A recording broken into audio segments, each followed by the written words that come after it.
Pastor Giovanni, Deus te abençoe, em nome de Jesus. Graça e paz, igreja. Amém.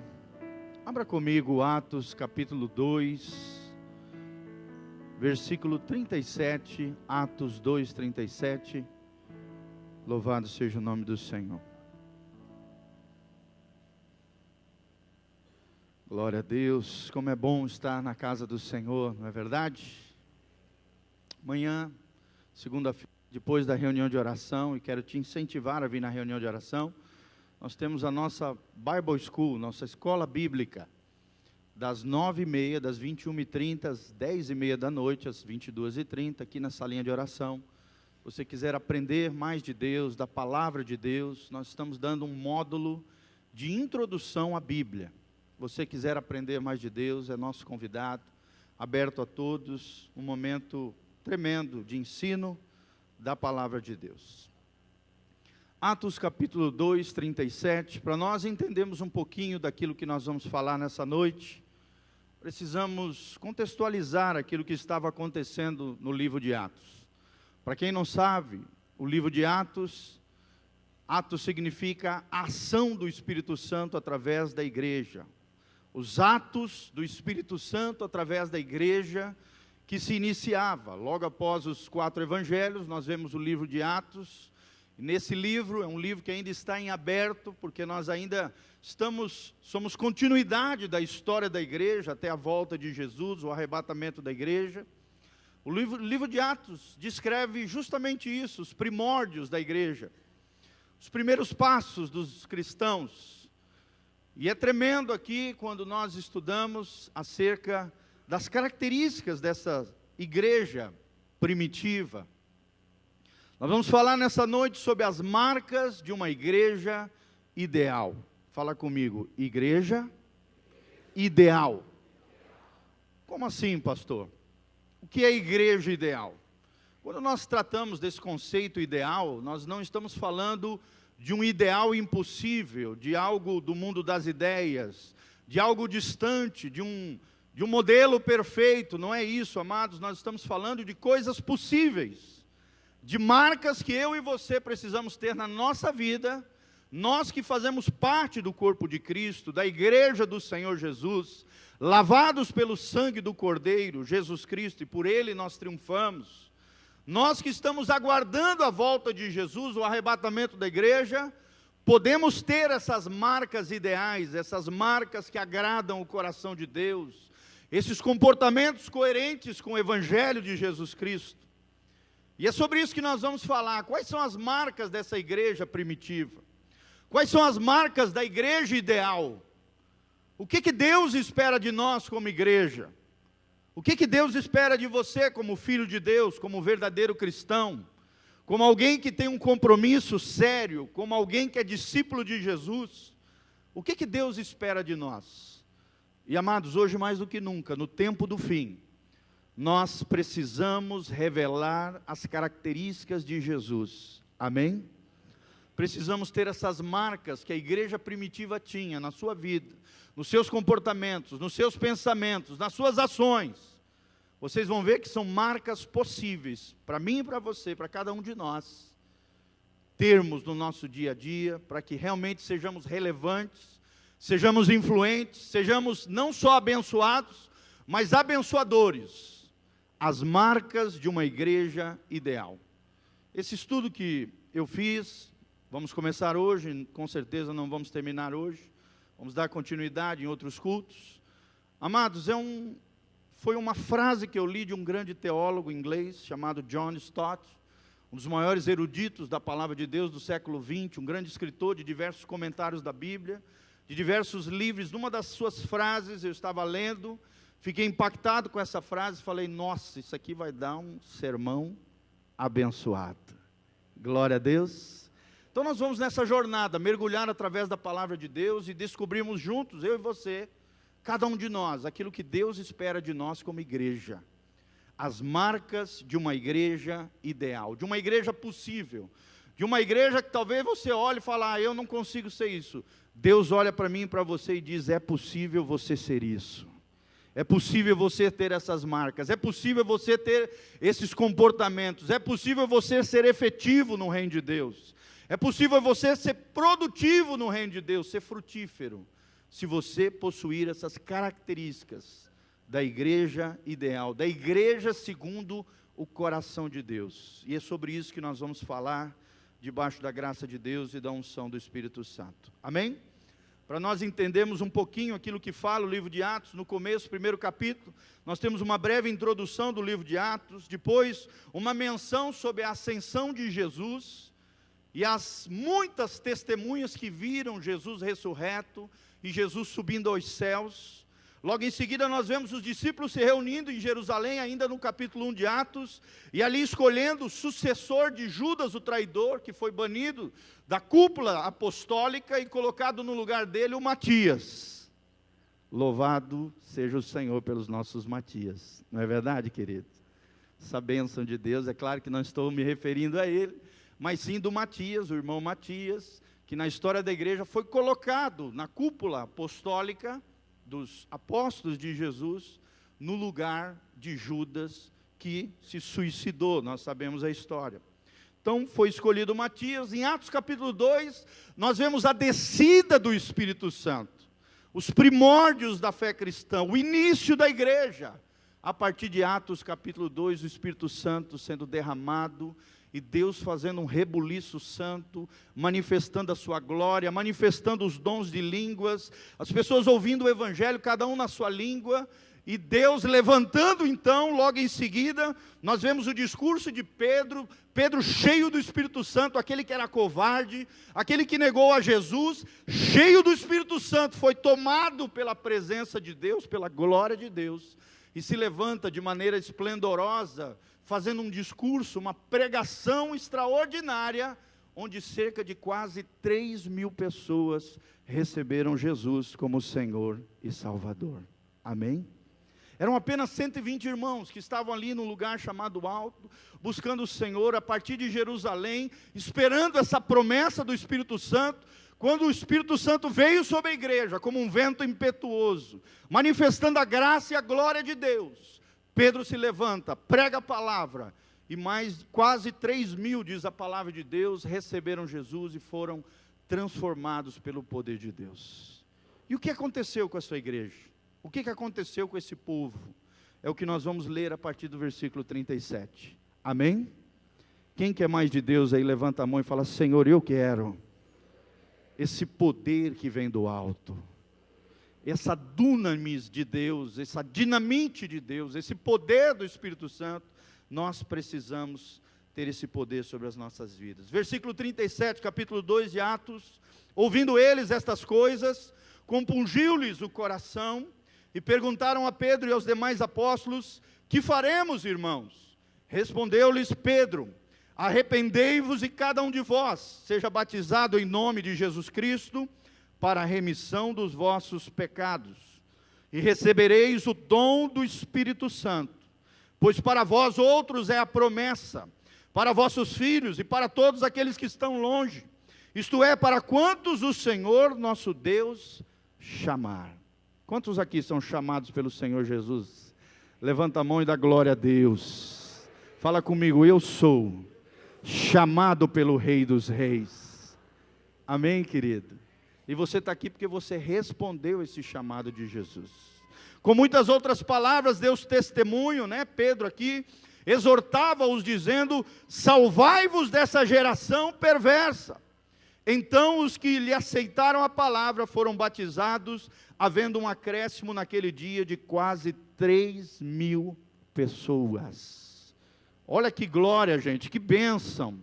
De 120 irmãos que foram cheios do Espírito Santo, e um que se levantou, cheio do Espírito Santo de Deus, mais de 3.000 pessoas, porque quase 3.000 mais 120, dá mais de 3.000 pessoas, receberam Jesus como Senhor e Salvador das suas vidas.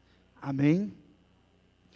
42, como era essa igreja primitiva? Qual é o referencial que nós temos de uma igreja ideal, de uma igreja segundo o coração de Deus? E nós vemos aqui a partir do versículo 42, e perseveraram na doutrina dos apóstolos, e na comunhão, e no partir do pão, e nas orações. Em cada alma havia temor, e muitos prodígios e sinais eram feitos por intermédio dos apóstolos. Todos os que creram estavam juntos e tinham tudo em comum. Vendiam as suas propriedades e bens, distribuindo o produto entre todos, à medida que alguém tinha necessidade. Aqui nós vemos o amor dos irmãos, a generosidade dos irmãos. Os irmãos um ajudando o outro, o tempo todo junto, orando, louvando ao Senhor, buscando a Deus em todo o tempo. Ninguém considerando aquilo que era seu, mas todos se doando uns pelos outros. Versículo 46, diariamente perseveravam, unânimes no templo, partiam o pão de casa em casa e tomavam as suas refeições com alegria e singeleza de coração. Louvando a Deus e contando com a simpatia de todo o povo. Enquanto isso, acrescentava-lhes o Senhor, dia a dia, os que iam sendo salvos. Amém? O povo começou a cair na simpatia dos demais, ou seja, daqueles que não eram crentes.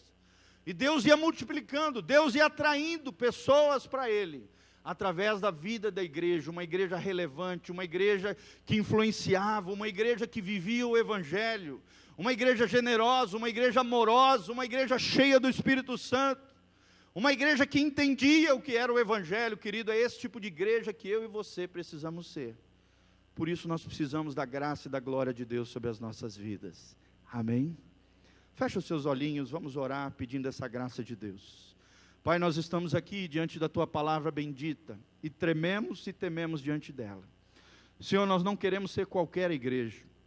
Senhor, nós não queremos ser mais uma igreja. Senhor, nós não queremos ser um templo de pessoas vazias, não. Nós queremos ser o povo do Senhor, o povo de Deus, o povo cheio do Espírito Santo, um povo cheio da Tua glória, um povo cheio da Tua unção, o povo da Bíblia, o povo cheio de Deus. Senhor, levanta uma igreja forte, uma igreja relevante, uma igreja com as marcas de Cristo, uma igreja ideal, uma igreja segundo o Teu coração. Espírito Santo de Deus, fala com o Teu povo.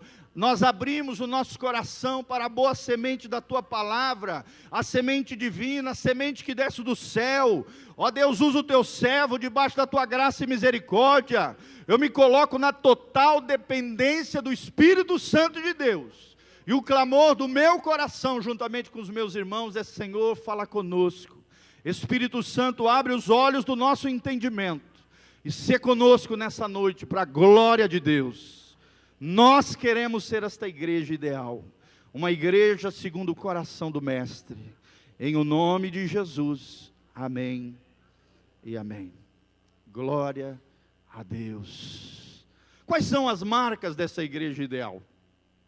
O que fazia com que a igreja primitiva caísse na graça das pessoas, se tornassem relevantes, se tornassem importantes, fizesse com que esse pequeno povinho de apenas 120 pessoas, cheio do Espírito Santo, fosse crescendo a 3.000 e poucos, 5.000 e poucos, e depois se espalhando por toda a terra.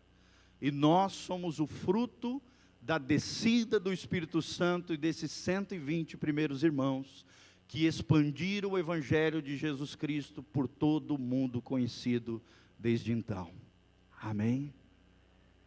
Nós temos que agradecer a Deus por causa disso. Nós temos que agradecer a Deus por esses irmãos preciosos. Por exemplo, dos 12 apóstolos aqui, apenas um morreu de causa natural, que é João, na ilha de Patmos, logo depois de receber a grande revelação do Apocalipse. Aproximadamente no ano 95 depois de Cristo, João faleceu de causa natural, preso por amor ao Evangelho na ilha de Patmos, porque essa foi a promessa do Mestre para ele. Todos os outros, os demais 11, foram mortos, martirizados de maneiras diversas, querido, de cabeça para baixo, cabeça degolada, flechada, martirizados, mortos, perseguidos, tudo isso por amor ao Evangelho de Jesus Cristo. Você está hoje aqui sentadinho nessa poltroninha, almofadada, gostosa, maravilhosa, com ar-condicionado, ouvindo a palavra de Deus, querido. Saiba que com muita dor e sofrimento, o Evangelho chegou até você, como fruto do amor e da dedicação desses irmãos preciosos. Amém? E assim, ao longo de toda a história da igreja, homens e mulheres deram a sua vida em prol do Evangelho de Jesus, para que você fosse bem-aventurado, para que você fosse abençoado. Esses homens e mulheres tiveram essas marcas na sua vida, que nós vamos aprender a partir de agora. Que marcas são estas? Quais são as marcas da igreja segundo o coração de Deus? Quais são as marcas dessa igreja ideal, segundo John Stott, esse grande teólogo inglês, que dedicou a sua vida, o seu coração e o seu ministério ao Senhor Jesus, por toda a sua história, que nos deixou esse legado tremendo. Primeira marca que nós vemos aqui na palavra de Deus, é a marca do amor, amém?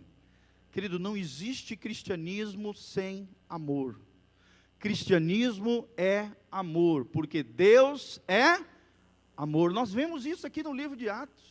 Os irmãos o tempo todo junto, comendo junto, partindo pão junto, dando um ao outro, vendendo as suas propriedades, ajudando os necessitados, com generosidade, com amor, com dedicação, com apreço, com sensibilidade. A marca do amor estava presente na igreja primitiva, e a marca do amor precisa estar presente hoje na igreja local. Amém? Graças a Deus essa igreja já tem uma influência, já é uma referência nessa região, irmão, mas nós precisamos melhorar com relação a isso. Sim ou não? Será que você se aproxima de um irmão que chega novinho aqui no nosso meio? Felizmente, muitas vezes tem gente que entra dentro do culto, sai e ninguém dá um abraço. Nós precisamos melhorar, nós precisamos ser a comunidade do amor. Nós precisamos ser uma comunidade terapêutica. Nós precisamos ser um hospital que cura os soldados feridos que vêm lá de fora, das batalhas da vida, das batalhas travadas nos corações, das dificuldades e das lutas. Nós precisamos melhorar na base e no fundamento do Evangelho. E a base e o fundamento do Evangelho é o amor. Querido, será que hoje você amou as pessoas da sua casa? Será que as pessoas te veem como uma pessoa amorosa, como uma pessoa compassiva, como uma pessoa paciente, como uma pessoa longânima, de pavio longo, de longo ânimo? Será que as pessoas te veem como uma pessoa generosa? Será que as pessoas te veem como uma pessoa cheia de misericórdia? Será que você tem um coração perdoador, irmão? Porque quem não aprendeu a perdoar, não aprendeu a amar. Quem ama, perdoa. Quem ama, esquece. Quem ama, supera. Quem ama, zera a dívida com o outro. Quem ama, renuncia. Quem ama, se sacrifica. Quem ama, diz não para um monte de coisa em prol das prioridades, daquilo que realmente é importante. Será que nós temos sido, querido, a comunidade do amor? Será que nós, como igreja, eu e você, porque igreja somos nós, não é esse auditório bonito, com ar-condicionado. Igreja é composta por homens e mulheres, lavados pelo sangue do Cordeiro imolado, que estão cheios do Espírito Santo e cheios da maior marca do Evangelho, a marca do amor. Amém? Quem quer ser cheio de amor aqui, levanta a mão e fala: Senhor, eu quero ser cheio do amor de Deus. Mas como é que nós podemos colocar em prática isso? Vamos ver através da palavra de Deus, 1 João capítulo 4, 16, 1 João, Evangelho de João, o apóstolo do amor, esse último apóstolo que faleceu de causa natural. 1 João 4, 16, olha o que a Bíblia diz, 1 João 4, 16, e nós conhecemos e cremos no amor que Deus tem por nós. Sim ou não, irmãos? Deus é amor. Se pudéssemos definir Deus numa só palavra, Deus é amor. Qual é a maior característica de Deus? A principal essência de Deus? Deus é amor. E será que nossa essência principal tem sido o amor? Será que a nossa característica principal, a característica principal da nossa vida, tem sido o amor? Deus é amor, e aquele que permanece no amor, permanece em Deus, e Deus nele. Se você quer permanecer em Deus, e quer que Deus permaneça em você, você precisa estar cheio de amor.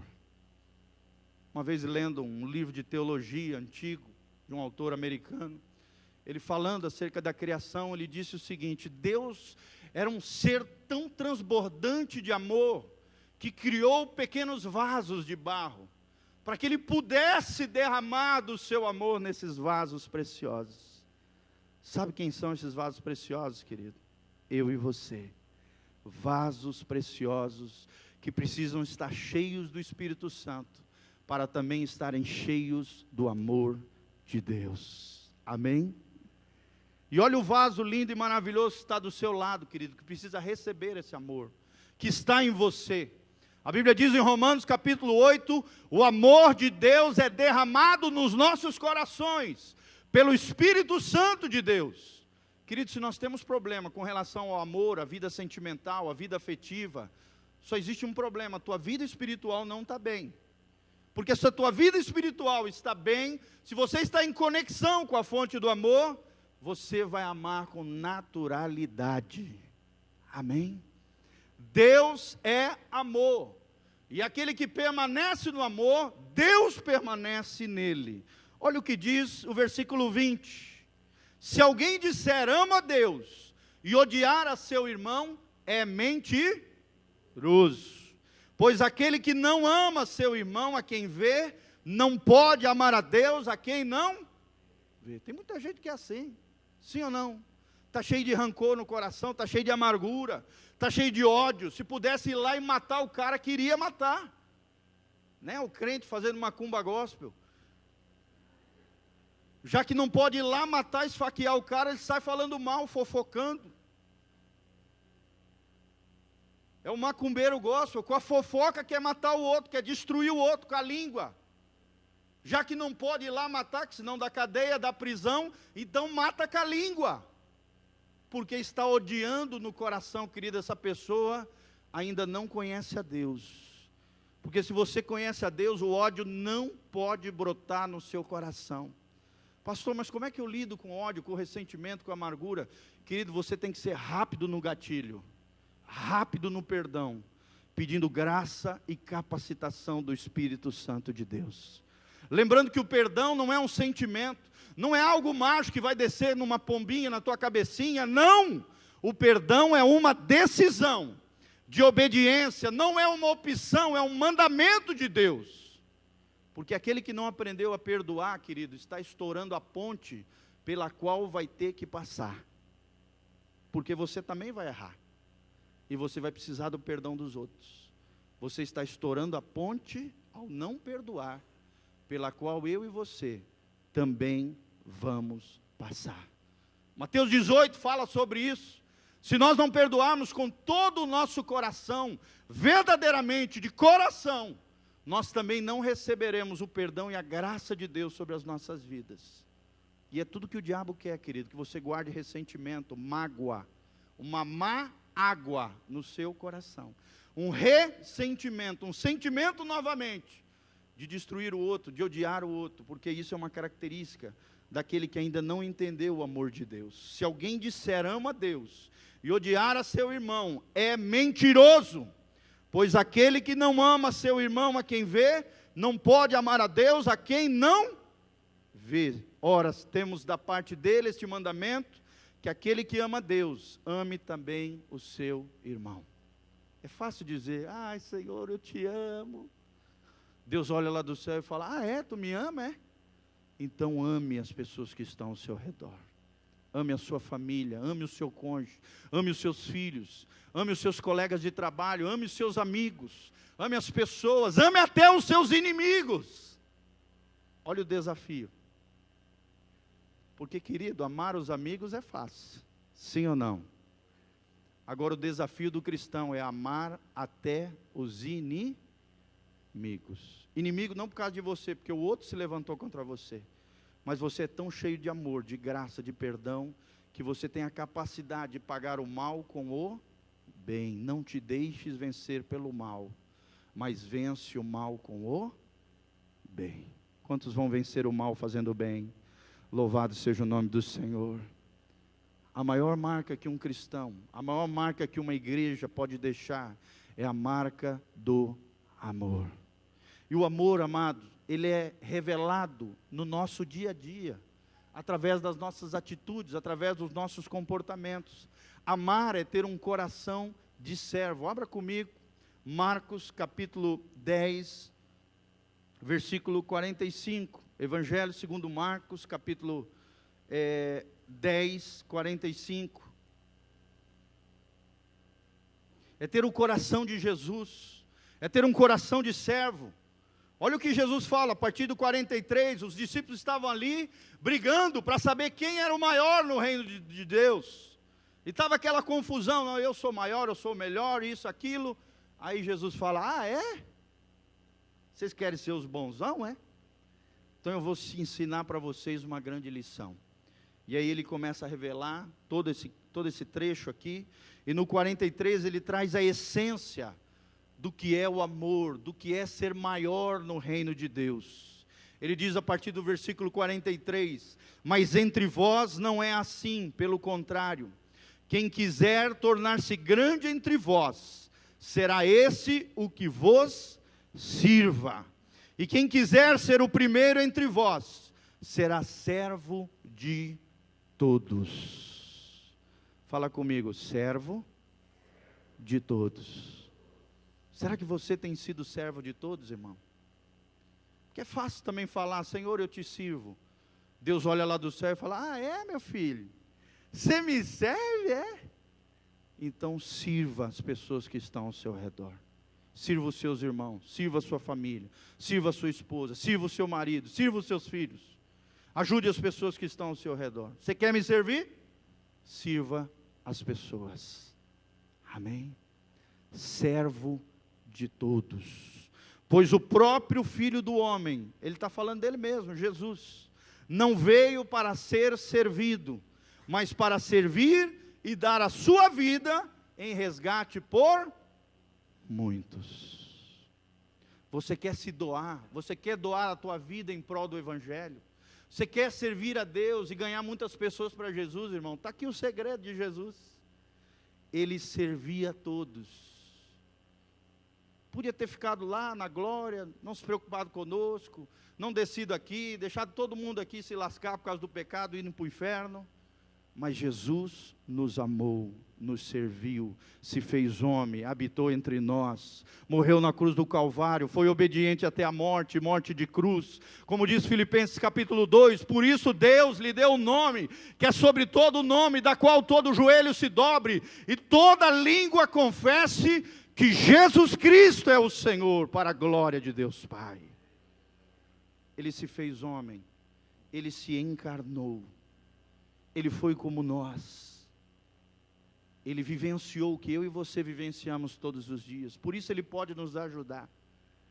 Ele sofreu lutas, ele sofreu tentações, ele sofreu dificuldades, ele serviu a todos com autoridade. Ele pode falar isso para mim e para você. Se doe, compartilhe a sua vida na vida de outras pessoas. Como, pastor? Através do amor serviçal, do amor que se sacrifica, do amor que renuncia, do amor que se entrega. Hoje a televisão só pinta, o amor passional, o amor romanceado, o amor me dá, o amor egoísta. Mas a palavra de Deus ensina outro tipo de amor, o amor ágape, o amor que não busca os seus próprios interesses, o amor altruísta, o amor doador, o amor que se entrega, o amor que é capaz de dar a sua vida no lugar do outro. Por quantas pessoas você seria capaz de dar a sua vida? Se tivesse que morrer ele e você seria capaz de dar a sua vida por ele? Jesus fala isso, o verdadeiro amigo é aquele que é capaz de dar a sua vida por amor ao outro. Esses são os seus verdadeiros amigos. Amigos se contam nas mãos, nos dedos. Mas é esse tipo de amor que Deus quer gerar no seu coração e no meu coração. Se queremos ser uma igreja segundo o coração de Deus, uma igreja ideal, uma igreja relevante, uma igreja influente, uma igreja cheia de amor, uma igreja que serve a sociedade, que serve os outros. E não é só os crentes, e não é só a família, e não é só os amigos. É lá fora, a sociedade, as pessoas, servo de todos. Fala comigo, servo de todos. Amém? É assim que era Jesus. Qual é a segunda marca da igreja ideal? E é o que nós gostaríamos de destacar para os irmãos nessa noite. Uma igreja ideal, ela aprende no Senhor a lidar com o sofrimento. Fala comigo, lidar com o sofrimento. Querido, não tem como ser igreja sem aprender essa grande lição. Se queremos ser uma igreja ideal, nós precisamos aprender a lidar com o sofrimento. Olha, abra comigo Atos capítulo 8, versículo 1. Olha o que aconteceu com essa igreja primitiva, que amava, que era generosa, que se doava, que era preocupada com o outro, que fez tudo certo, que tinha simpatia de todos, que Deus acrescentava dia a dia os que eram sendo salvos. Olha o que aconteceu com essa igreja, debaixo de uma provisão divina, irmão, a partir do primeiro versículo, capítulo 8 de Atos. E Saulo consentia na sua morte. Capítulo 8, 1, parte B. Naquele dia levantou-se grande perseguição contra a igreja em Jerusalém, e todos, exceto os apóstolos, foram dispersos pelas regiões da Judéia e Samaria. E alguns homens piedosos sepultaram Estevão e fizeram grande pranto sobre ele. E Saulo, porém, assolava a igreja, entrando pelas casas, arrastando homens e mulheres, encerrava-os na cárcere. Amém? Olha só os verbos que nós vemos aqui. Perseguição. Nós vemos aqui sepultamento. Nós vemos aqui pranto. Nós vemos igrejas assoladas, casas infiltradas, entradas ali por pessoas, homens sendo arrastados e mulheres e homens sendo encerrados na prisão. Nós estamos falando de sofrimento.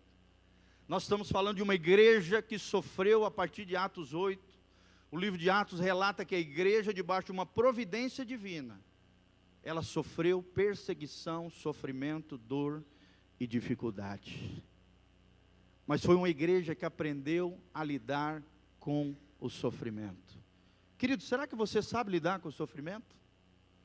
Nós precisamos entender, querido, que o evangelho verdadeiro, o evangelho bíblico, o evangelho de Jesus Cristo, não é isso que eles pintam aí na televisão.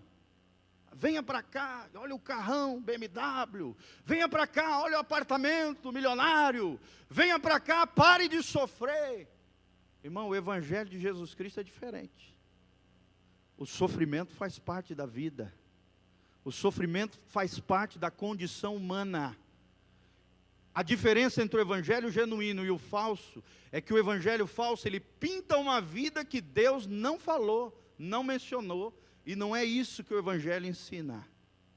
O que o evangelho ensina é que a vida cristã não será fácil. O que Jesus ensina é que a porta do reino de Deus é estreita, o caminho difícil, mas conduz à vida eterna. É fácil ser cristão, amados? Sim ou não? O verdadeiro cristão sabe a verdade, e sabe que na verdade não é fácil ser cristão. A dor e o sofrimento faz parte da vida. Precisamos aprender a lidar com o sofrimento. Todos os seres humanos vão sofrer. E quem diz o contrário está mentindo, é um enganador, é um mentiroso. O sofrimento faz parte da condição humana. Mas nós precisamos aprender a lidar com ele. Amém? Nós precisamos perguntar para Deus, quando estamos passando por momentos difíceis, de luta, de tribulação, nós temos que perguntar para Deus: Senhor, que lições o Senhor quer me ensinar com isso? Senhor, o que eu posso aprender diante dessa dificuldade? Como é que eu posso depender mais do Senhor? Como é que eu posso ser mais cheio do Espírito Santo? Como é que eu posso te buscar cada vez mais, irmão? Quando você estiver passando por luta, tribulação, dor e sofrimento, é tempo de buscar o Senhor. É tempo de buscar a Deus mais do que nunca. Porque nele, só nele, somos verdadeiramente mais do que vencedores. É só em Jesus que nós conseguimos triunfar sobre o sofrimento. É só em Jesus que nós temos consolo diante a perda de um ente querido. Você vê a pessoa que morre sem Jesus, é aquele desespero dentro da família, sim ou não?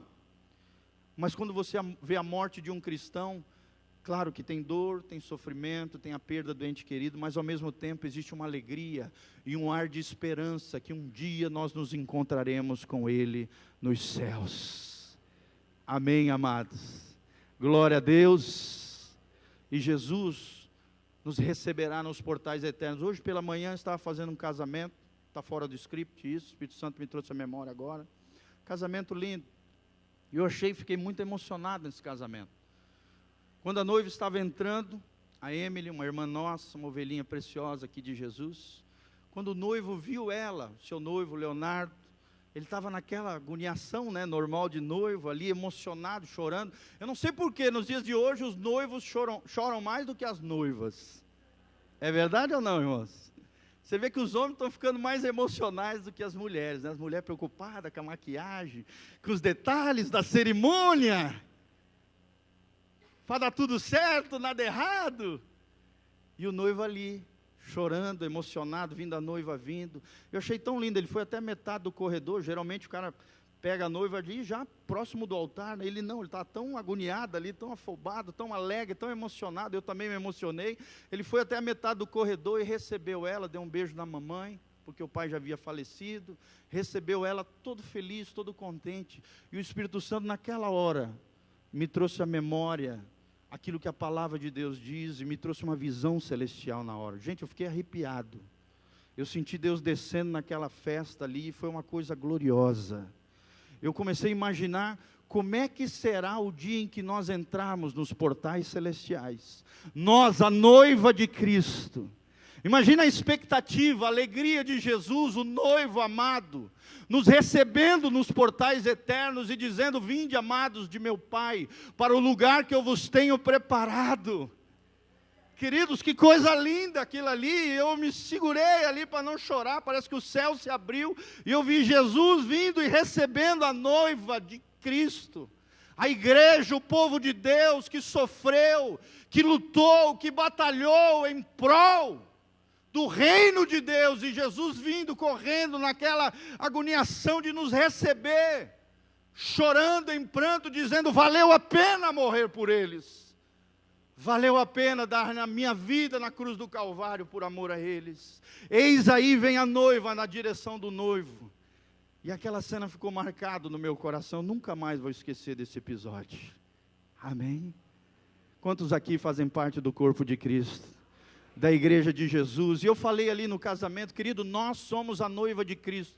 Uma noiva ataviada, uma noiva adornada, uma noiva que se santifica, uma noiva que tem que estar cheia do Espírito Santo.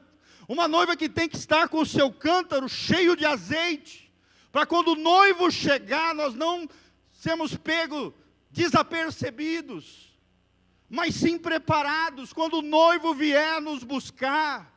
E queridos, está tendo muito buchicho na internet nesse ano, principalmente agora, na data 23 de setembro, não estou dizendo que Jesus vai voltar nessa data, jamais, mas está tendo ali um rebuliço na internet. As pessoas nessa expectativa do retorno de Jesus, do arrebatamento da igreja. Irmão, você está preparado para encontrar com o noivo? Você tem sido a noiva do Senhor Jesus? Você tem as marcas de Cristo na sua vida? Você tem o selo do Espírito Santo sobre você, o penhor, a garantia para o dia da redenção? Será que você tem? Será que você tem se preparado, ou você tem se embaraçado com as coisas desse mundo?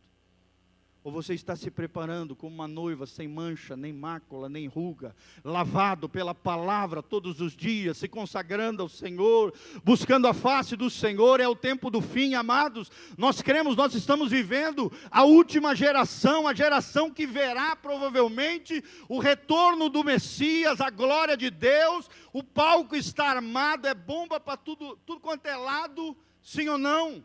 Ameaça da terceira guerra mundial, 2 loucos reinando, 2 impérios nucleares, o cerco armado, a Europa se levantando como potência mundial. Irmão, está aí, a qualquer momento pode acontecer. O soar da última trombeta, o arrebatamento da igreja. Como diz 1 Coríntios 15, no abrir e fechar de olhos, nós seremos arrebatados. Nós subiremos com Ele para os ares. Não vai dar tempo de consertar, querido. A trombeta vai soar e a Bíblia usa a seguinte ilustração: um abrir e fechar de olhos. Um abrir e fechar de olhos, segundo dizem os especialistas, os oftalmos, acontece em 0,09 segundos. Deixa eu te fazer uma pergunta, meu irmão. Tu acha que vai dar tempo de cair de joelho e dizer: Jesus, me perdoa? Em 0,09 segundos? O que vai acontecer, o que descreve a palavra de Deus, crentes ao redor do mundo inteiro vão desaparecer. Não sabemos se as roupas vão desaparecer junto ou vão cair, mas sabemos que nós seremos tomados por força. Nós seremos arrancados dessa terra, e o diabo já tem o palco armado, já tem a mentira preparada, para quando os crentes sumirem, eles vão ter que dar uma resposta para o mundo. O mundo sem Deus, o anticristo se levantando. O governo mundial, a nova ordem mundial. E querido, eu não sei você, mas eu quero subir com Jesus.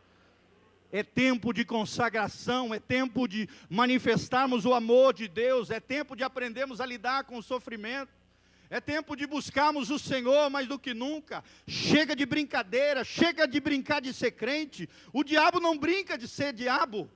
O inferno está ali, é uma realidade, o juízo eterno vai acontecer. O juízo do trono branco, leia lá no final de Apocalipse. Vai acontecer, os livros serão abertos com as obras dos homens, e aquele que não for achado no seu nome, no livro da vida, será lançado no lago que arde com fogo e enxofre, onde Satanás e seus anjos caídos, o anticristo, o falso profeta, a besta, serão lançados ali, e o inferno também.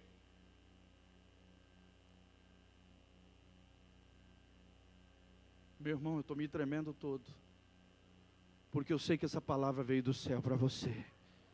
Não é tempo de brincadeira, não é tempo, eu não sei vocês, querido, mas eu tenho me consagrado. É tempo de consagração, é tempo de jejum, é tempo de oração, é tempo de não ficar perdendo tempo com Faustão, com novelinha besta, com rede social e besterol. Você pode até usar a rede social para a glória de Deus, e não para ser uma pedra de tropeço na sua vida. Essas mídias sociais, que hoje é uma pedra de tropeço na vida de pessoas, em vez de ser bênção, é uma pedra de tropeço. É você se derrubando e você derrubando os outros. Tem muito crente envolvido, tem crente com contas falsas no Facebook, com uma vida dupla, uma vida hipócrita, uma vida falsa. Querido, chega de palhaçada. Jesus está voltando. Nós não sabemos quando, não marcamos data. A Bíblia diz que a hora e o dia só o Pai sabe. Só Ele sabe. Só Ele vai mandar os seus anjos recolherem sobre a terra aqueles que são trigo de Deus. E as palhas vão ficar para trás. Para o chicote do anticristo, para dor e sofrimento terrível como nunca antes na história da humanidade, a grande tribulação, a tribulação, o tempo de juízo de Deus sobre a terra, o tempo onde o cálice de Deus vai ser derramado, a ira de Deus vai ser derramado sobre a terra. Querido, eu não quero estar aqui para isso, para ver isso, porque Deus não nos preparou para a ira, Deus nos preparou para o lugar celestial que Ele tem preparado para nós. Levanta as mãos para os céus e fala: Senhor, eu quero subir. Senhor, eu quero subir contigo. Senhor, eu quero ser arrebatado. Senhor, eu quero ter as marcas de Cristo. Senhor, eu quero ser uma igreja relevante, influente, cheio do Espírito Santo, que aprendeu a lidar com a dor e com o sofrimento, que mesmo diante da perseguição, e a igreja está sendo perseguida hoje na sociedade, estão tirando a Bíblia dos ambientes públicos, estão tentando ataviar e calar os crentes, estão tentando fazer com que a gente não possa nem nos posicionar socialmente falando, estão tentando infiltrar o pecado e a iniquidade para dentro das igrejas. Irmão, é tempo de buscar a Deus. Olha o que a Bíblia diz sobre o sofrimento, irmão. Jesus sofreu, sim ou não? Vai assistir o filme do Mel Gibson, A Paixão de Cristo. Você vai ver o que Jesus sofreu por amor a você. Eu não sei você, querido, mas toda vez que eu assisto aquele filme, eu choro copiosamente. Oxalá todo crente, todo mês, assistisse o filme do Mel Gibson, para lembrar aquilo que Jesus sofreu por amor a nós. A nossa vida cristã seria diferente.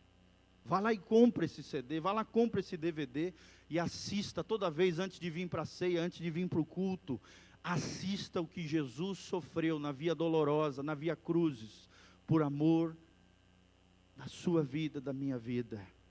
Paulo também sofreu, abra comigo, 2 Timóteo 2:9, olha o que a palavra de Deus diz, 2 Timóteo 2:9,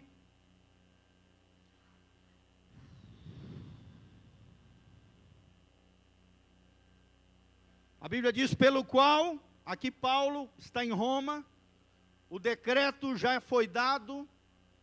Muitos especialistas dizem que 2 Timóteo foi provavelmente a última carta de Paulo ao seu filho na fé, Timóteo. É como se fosse as últimas palavras, a carta final do apóstolo Paulo para os seus filhos na fé, para a igreja local, para mim e para você. Olha o que ele diz em 2 Timóteo 2:9, pela qual estou sofrendo até algemas. Ele estava preso, ele estava algemado, ele estava na cárcere em Roma. Foi morto provavelmente no ano 67 depois de Cristo, provavelmente pelo imperador Nero, pela qual estou sofrendo até algemas como malfeitor. Contudo, a palavra de Deus não está algemada. Fala comigo, a palavra de Deus não está algemada. Por mais que o diabo tente te ataviar, tente te algemar, tente te prender, tente te embaraçar, irmão, a palavra de Deus na tua boca, na minha boca, não está presa, não está algemada. Por mais que eles tentem nos ataviar, colocar mordaça na nossa boca, nós não vamos nos calar. Se tiver que prender, que prendam. Vamos continuar evangelizando e pregando o evangelho até dentro das cárceres. Acho lindo a história do início da Jocum, jovens com uma missão, YWAMs, Young with a Mission, uma missão norte-americana. Deus falou com o Espírito Santo, a Lori Canahan, que é o fundador da Jocum, e com outros líderes cristãos, no início dessa missão na Austrália. Deus falou a eles, eu quero que vocês entrem na Austrália, e ali estabeleçam bases missionárias. Senhor, mas como que nós vamos fazer isso? Eu quero que vocês comecem pregando o evangelho nos presídios. Mas como assim, Senhor? Deus deu direções específicas para eles, através do Espírito Santo, que eram homens e mulheres que ouviam a voz de Deus. Eles foram nos presídios, começaram a limpar os banheiros dos presídios australianos. Tenta imaginar, eu e você limpando o banheiro de um presídio. Às vezes a gente vê aquelas séries, né, de presídio, aqueles filmes, é aquela nojeira, né? Apesar que geralmente as séries passam os presídios americanos, que é todo organizadinho, cheirosinho, bonitinho. Imagina aqui no Brasil, irmão, você entrando dentro dos presídios, o Espírito Santo mandando você ir lá limpar os banheiros dos presos. E eles começaram o ministério ali, limpando os banheiros daqueles que eram menosprezados pela sociedade. E ganharam o coração dos diretores, ganharam o coração dos guardas, ganharam o coração dos presidiários, começaram a se converter, começaram a aceitar Jesus, começaram a estabelecer bases missionárias na Austrália, e hoje existem dezenas de bases na Austrália e milhares de missionários australianos espalhados por todo o mundo.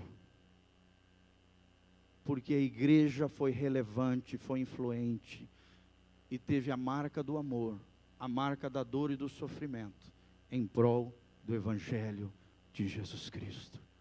Queridos, será que você é capaz de sofrer por amor a Jesus? Se colocar uma baioneta no seu bucho, como diz o nordestino, né? Na sua barriga, e falarem para você, nega Jesus e viva, reconheça Jesus e morra, qual seria a sua decisão? Não sei se você sabe, querido, mas a morte ainda está. Existem milhares e milhares de mártires cristãos hoje ao redor do mundo. Eu não sabia, até ser missionário no México, que até no México, um país predominância da religião predominante também no nosso país, existem perseguições terríveis. No sul do México, numa região chamada Chiapas, ali os cristãos sofrem perseguição das guerrilhas esquerdistas, que perseguem, patrocinados pela religião predominante do México e do Brasil também, ali por líderes religiosos. Através dessas guerrilhas, eles entram dentro das casas dos cristãos protestantes, juntam as famílias, amarram nas árvores e metem fogo na casa e nas famílias. Não sei se você sabe, no norte da África, nas regiões do Quênia e da Nigéria, existe um grupo islâmico chamado Boko Haram. Boko Haram em árabe significa não à educação ocidental. Ou seja, nós somos contra a educação ocidental. Eles entram nas vilas, nas aldeias, onde a polícia tem pouco número, o exército praticamente não existe, e eles metem fogo em aldeias inteiras de cristão. Procure na internet, você vai ver corpos e corpos ali mortos, mutilados, mulheres sendo estupradas, pessoas sendo queimadas por amor ao Evangelho, porque não negaram Jesus. Na Síria, até o dia de hoje, nós vemos a Al-Qaeda, né? Nós vemos ali o ISIS martirizando cristãos coptas no Egito. Nós vemos espalhado no mundo inteiro. Na Arábia Saudita, se você sai no meio da rua, abre um ponto de pregação, você é preso e é morto e assassinado. Cristãos têm a sua língua cortada nos países árabes quando vão evangelizar os seus familiares, que são islâmicos. Cristãos são perseguidos na China comunista, são presos, aprisionados. Mas, querido, a palavra de Deus não pode ser algemada. A história da igreja mostra isso. Quanto mais matavam os cristãos, o sangue dos mártires era a semente que fazia crescer e florescer o Evangelho de Jesus Cristo. Será que você é capaz de dar a sua vida por amor ao Evangelho? Será que você é capaz de dar a sua vida por amor a Jesus? Diante da morte, o que você diria? Ah, pastor, eu diria que sim. Mas nas suas escolhas do dia a dia, você escolhe Satanás, escolhe o mundo. Imagina com uma baioneta no seu bucho, na sua barriga. As suas decisões diárias comprovam se você escolhe o Evangelho, se você escolhe Jesus, ou se você escolhe o mundo, o diabo e a saída mais fácil. Será que você tem aprendido a lidar com a dor e o sofrimento? Será que você entende que Jesus sofreu, Paulo sofreu, os grandes homens de Deus? Leia Hebreus 11, os heróis da fé, o que eles sofreram. Foram cortados no meio, muitos deles, jogados em poço, martirizados, flechada, queimados vivos, tudo por amor ao Evangelho de Jesus Cristo. Olha o que diz a continuidade, nós vamos terminar. Por esta razão, tudo suporto por causa dos eleitos, 2 Timóteo 2,10, para que também eles obtenham a salvação que está em Cristo Jesus, com eterna glória. Fiel esta palavra, se já morremos com Ele, também viveremos com Ele. Se perseveramos, também com Ele reinaremos. Se o negarmos, Ele por sua vez nos negará. Se somos infiéis, Ele permanece fiel, pois de maneira nenhuma pode negar-se a si mesmo. Agora abra comigo, querido, 2 Coríntios 4:17. 2 Coríntios 4:17. Olha o que diz aqui acerca do sofrimento, da dificuldade. Eu não estou dizendo que o Evangelho vai promover a prolongação do sofrimento. Pelo contrário, irmão. Ele vai mostrar que o sofrimento é momentâneo. Amém? O deserto na sua vida não dura para sempre. A dificuldade, a luta que você está passando é momentânea. Mas ela produz em nós algo especial, em cada um de nós. Olha o que diz a Bíblia. Porque a nossa leve e momentânea tribulação produz para nós eterno peso de glória. Quem pode dar glória a Deus? Quem quer ser cheio da glória de Deus? Lembre-se disso, quando você estiver passando por luta, por dor, por sofrimento, por tribulação, Deus está produzindo dentro de você peso de glória. Peso de glória. Peso de glória, acima de toda comparação. Não atentando nós para as coisas que se veem, as coisas desse mundo, as coisas materiais, a aparência das coisas do mundo visível, mas nas que se não veem, porque as que se veem são temporais, e as que se não veem são eternas. Querido, não troque as coisas temporais desse mundo pelas coisas eternas de Deus. Amém? Tem gente trocando Deus por causa de dinheiro. Tem gente trocando Deus por causa de namorado e namorada. Tem gente trocando Deus por causa de fama, poder, ostentação. Tem gente trocando Deus por motivos fúteis, pelas coisas visíveis desse mundo, trocando o eterno por aquilo que é temporal. Irmão, nós somos diferentes. Nós não nos dobramos diante de Baal. Nós não nos dobramos diante das ofertas de Satanás. Nós não vendemos a bênção por um prato de lentilha. Amém? Quem recebe essa palavra sobre a sua vida?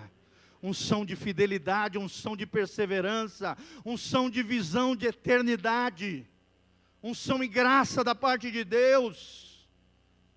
Abra comigo, já estou encerrando, 2 Coríntios 12:10, só para terminar esse tópico sobre o sofrimento. 2 Coríntios 12:10, olha o que diz a palavra de Deus. Pelo que sinto prazer nas fraquezas, nas injúrias, nas necessidades, nas perseguições, nas angústias, por amor de... Quem quer amar Jesus aqui? Olha o que te espera, meu irmão.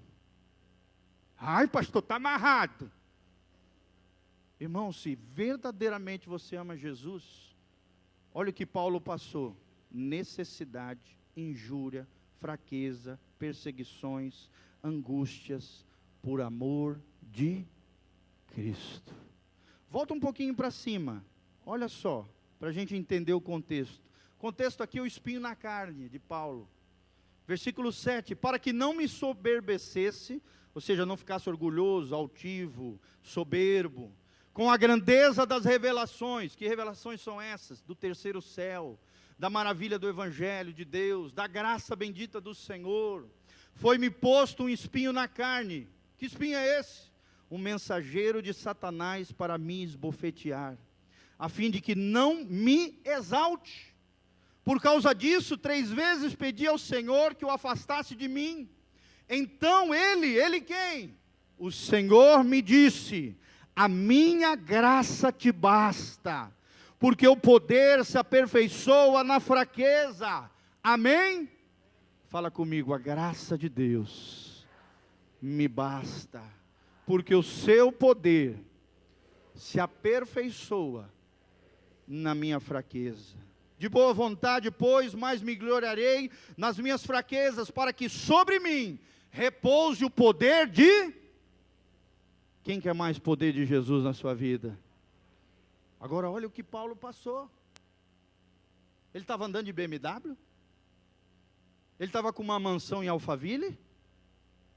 Irmão, ele estava na cárcere, algemado, sofrendo, com dor e sofrimento. Fraquezas, injúrias, necessidades, perseguições e angústias, por amor de Cristo. Fala comigo, por amor de Cristo. Eu não estou fazendo aqui apologia à miséria, apologia a uma vida desgraçada, não, irmão. Mas estou dizendo, Deus quer te prosperar, Deus quer te abençoar, mas da maneira correta, na perspectiva correta. Amém? Se você tiver o coração correto.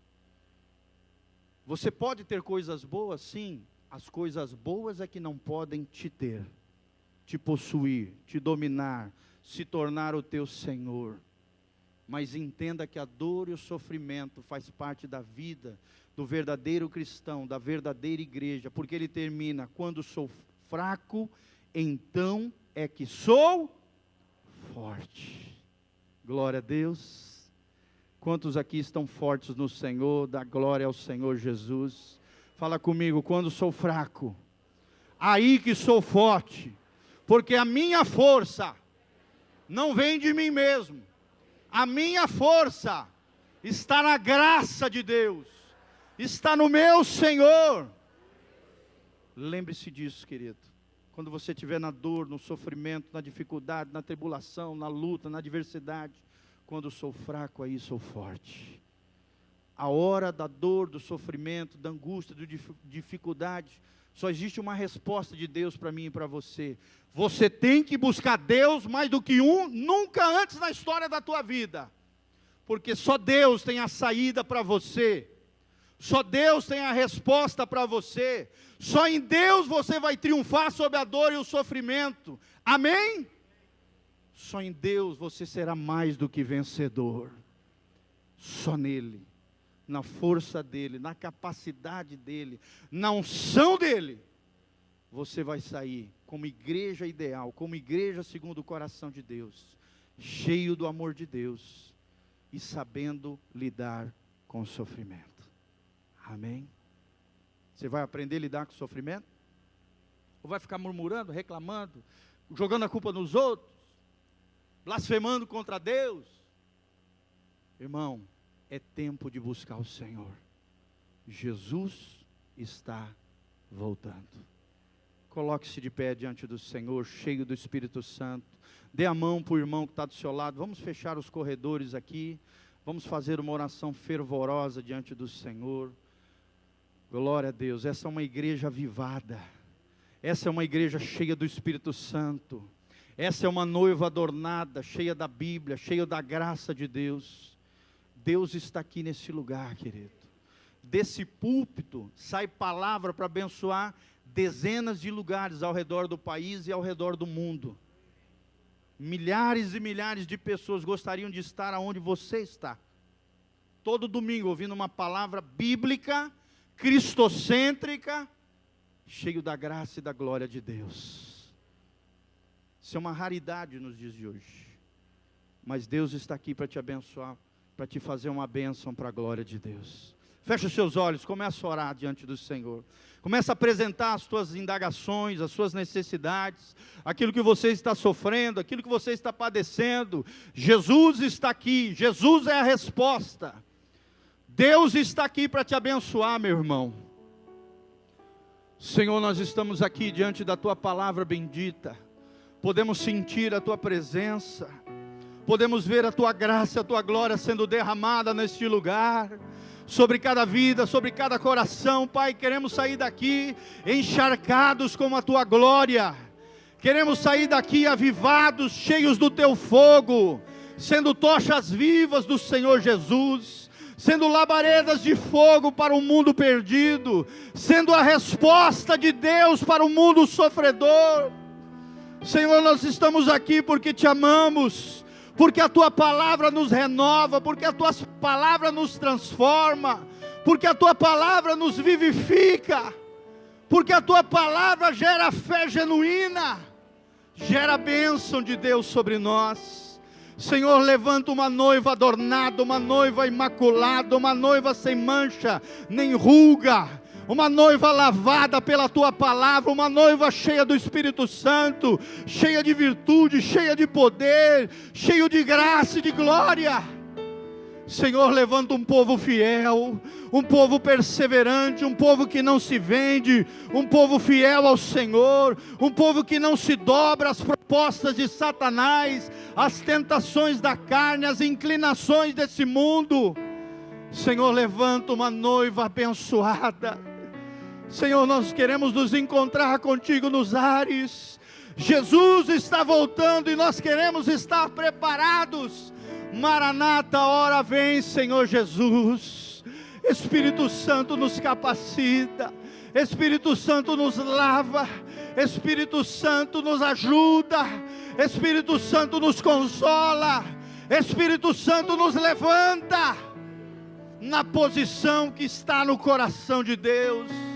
Espírito Santo nos dá identidade, Espírito Santo coloca o caráter de Cristo em nós, coloca o amor, coloca o coração de servo de todos, coloca um coração que pensa na eternidade, uma mentalidade celestial, um coração que saiba lidar com a dor e sofrimento.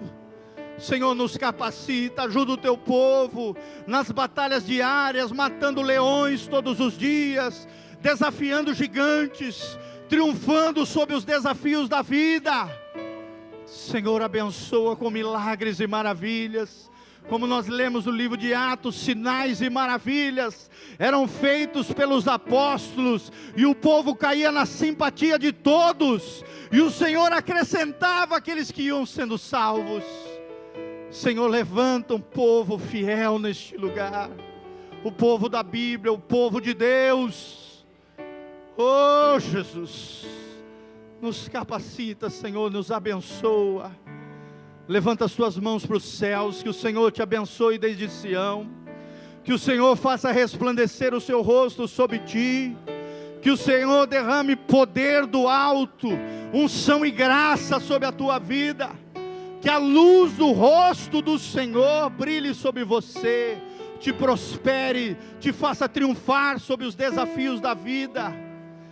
Que o sangue de Jesus te purifique de todo pecado e lave a tua alma. Que o Espírito Santo mantenha o teu corpo, a tua alma e o teu espírito íntegros e irrepreensíveis até o retorno de Jesus Cristo, nosso Senhor. Que você seja noiva adornada, que aguarda pelo noivo ansiosamente. Que você se prepare, que a graça de Deus, o shalom de Deus que prospera, venha sobre a tua vida, sobre a tua casa e sobre o trabalho das tuas mãos. Quem recebe essa palavra de bênção fala: eu recebo. Louvado seja o meu Deus. O Senhor Jesus me prospera. O Senhor Jesus me faz triunfar. Que Deus te abençoe, querido. Que você tenha